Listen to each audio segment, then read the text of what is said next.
Emotional Poverty Workshop.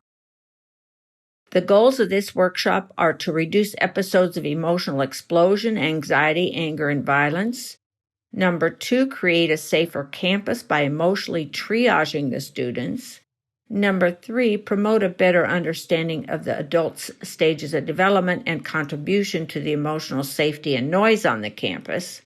And number 4, engage in better strategies that calm students and motivate better behaviors.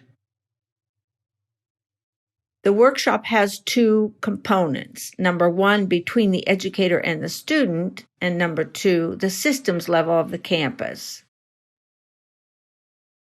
When we look at the relationship between the educator and the student, we explore why do students explode, what motivates behavior, and why do discipline strategies work with some students and not others. We look at the tools of calming strategies, using consequences and not punishment, validation, different strategies for different bonding styles.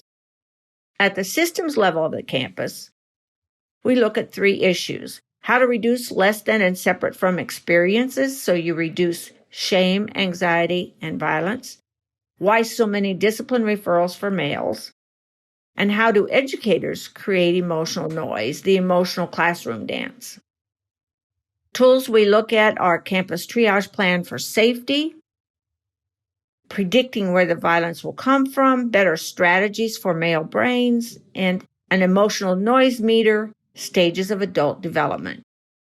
All of this information helps promote a better emotional climate on campus and between and among students and staff.